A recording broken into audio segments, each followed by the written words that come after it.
In today's math lesson, we're going to write the variable expressions for arithmetic sequences. So what are we trying to do here? So with our arithmetic sequences, we have been given a sequence. We've been given a list of values that we know are in an arithmetic sequence, thus the name. And our goal is to write the rule, the equation that they came from. Let's find out how to determine what it is. So any given arithmetic sequence can come from the rule, the equation of a sub n equaling our first term, a sub 1, plus the difference, the pattern that you use to get from step to step, times n minus 1, where n represents the infinite number of steps inside of a sequence. So let's look at the parts of this rule. A sub 1. So a sub 1, that is the first number that we have to determine and fill into our equation. And that is the very first term in the sequence. It is literally given to you. It is staring you in the face. D. D is the pattern that is used to get from step to step. And we found this pattern in a previous lesson by subtracting. Subtracting what? If you look at the second term minus the first term, this is D. So it's a very simple subtract, and that's what you're going to use to find this every time. Finally, n minus 1. So n minus 1 is the very end of the equation rule that you are figuring out. And this is going to stay here. It is part of every equation. Now, if you choose, you can process through your equation by simplifying it with distribution and then combining like terms, but that is not absolutely necessary, and we won't be doing that here. Let's look at example 1, where we are going to write an expression to describe the sequence below of negative 58, negative 116, negative 174, and negative 232. So we know from the description in the introduction that we need the value of a sub 1 and D. And we saw in the introduction that a sub 1 is the very first term. So it is right here. This is our a sub 1. I don't have to do any work to go find it. There it is. But I do have to determine what D is. And D comes from our second term minus our first term. So if this is my first term, then here is negative 116. That is my second term. So let's go find out what that makes. So I have negative 116 minus negative 58. Using order of operations and the rules of negatives, we now see that D has a value of also being negative 58. Okay. Now that I know my first term, a sub 1, and D, I can place them into the appropriate locations of my equation, and I can say that the rule for this sequence will be negative 58 plus negative 58 times the quantity of n minus 1. And because you know that it is smiled upon by the math gods to have a negative and a positive side by side, we need to simplify that. We need to clean it up just a little bit. So a sub n is equal to negative 58 minus 58 times the quantity of n minus 1. And this is the equation rule for the given sequence. And there you go. In example 2, we're going to determine what expression, what rule is needed for the sequence below of 20, 21, 22, and 23. We know from the introduction that a sub n comes from the first term plus the difference between any two terms times the quantity of n minus 1.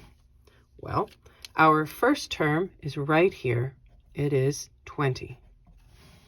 So let's go find our second term to help us, as a result, calculate d.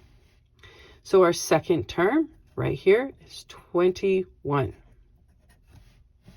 So d comes from a sub 2 minus a sub 1. It's our pattern to get from step to step.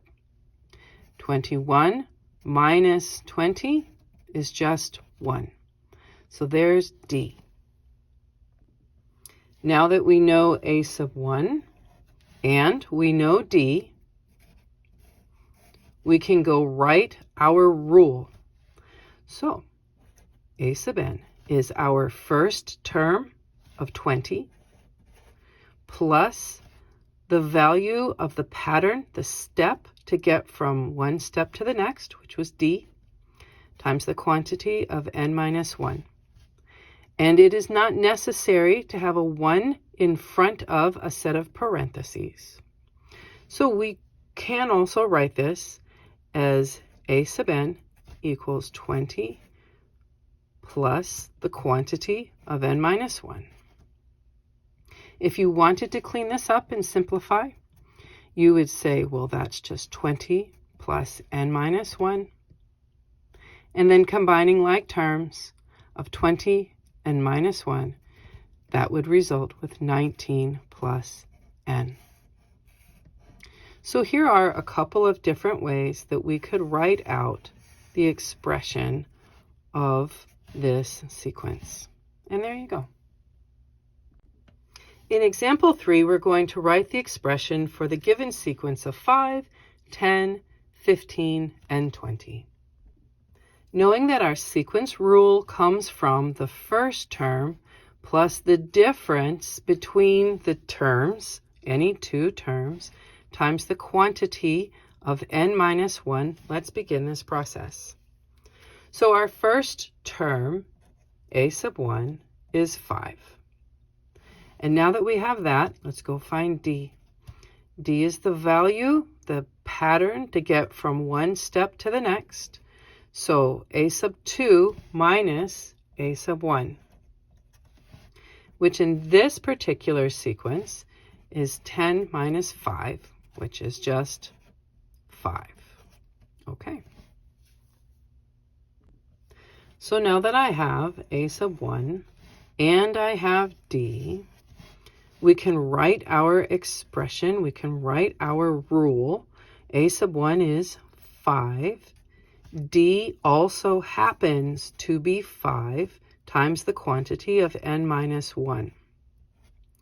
And that is a perfectly acceptable way to write this expression. But if you decided to simplify it down, you would distribute the 5 through the quantity of n minus 1, giving you 5 plus 5n minus 5, as that's what you get when you distribute. And then we would combine our like terms of our two constant values, creating an end result of a sub n equaling just 5n, as 5 minus 5 cancel out. This is another way to write the exact same rule for this particular sequence. And there you go. In example 4, we're going to write the expression for the sequence given below of negative 82, negative 164, negative 246, and negative 328. Knowing that our sequence rule comes from the first term plus the difference between any two consecutive terms times the quantity of n minus 1, let's go figure out our parts. So our first term happens to be negative 82. And from here, we need to find d, which comes from the second term minus the first term so that we can see our pattern from step to step. If negative 82 is my first term, then we see very quickly that negative 164 is our second term. So let's go subtract. Negative 164 minus negative 82. And that gives us a difference, a pattern from step to step of, as the case would be, negative 82. This is D. Now that we have A sub 1 and D, let's go figure out our expression. A sub n comes from the first term, which was negative 82, plus the difference from term to term, which is also, as the case would be, negative 82, times the quantity of n minus 1. So let's clean this up just a little bit, as we know that the math gods do not smile on having two signs, a plus and a minus, side by side. And we see that A sub n is equal to negative 82 minus 82 times the quantity of n minus 1. And this would be a perfectly acceptable way to finish out this particular rule. But if you wanted to simplify it down, you would say that A sub n is equal to negative 82, and let's distribute this difference through the quantity of n minus 1 to give us negative 82 plus n plus 82. As negative 82 times n is here, negative 82n, and then a negative times a negative is a positive. 82 times 1 is 82. Oh. So then, simplifying further, we see that negative 82 plus 82, as we combine our constants, gives us a final simplified expression of A sub n equals negative 82n. So here are two different ways to write the exact same expression, both of which are completely, perfectly acceptable. And there you go. In our fifth and final example, we're going to write the expression for the sequence below of 4, 8, 12, and 16. We know that our expression comes from the sequence rule of the first term plus the difference between any two consecutive terms times the quantity of n minus 1. And we see here that our very first term is 4.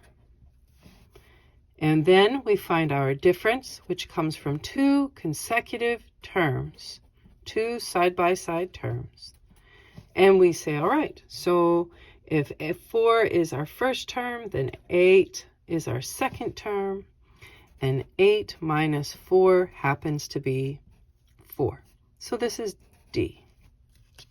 Now that we have our first term and D, let's go ahead and fill in our values. So A sub n is equal to 4 plus, as the case would be, 4 times the quantity of n minus 1. And that is a perfectly acceptable way to write the rule for this sequence. But if you want to simplify it, we can do so. We would distribute this 4 through the quantity of n minus 1, bringing down our constant 4, and then multiplying 4 times n, well, that's 4n.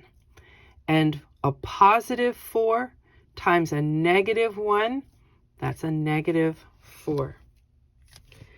As we combine like terms, seeing that I have two constant values in our expression, we have a final simplified version of just 4n. And this is yet another perfectly acceptable way to write the rule for this particular sequence. And there you go.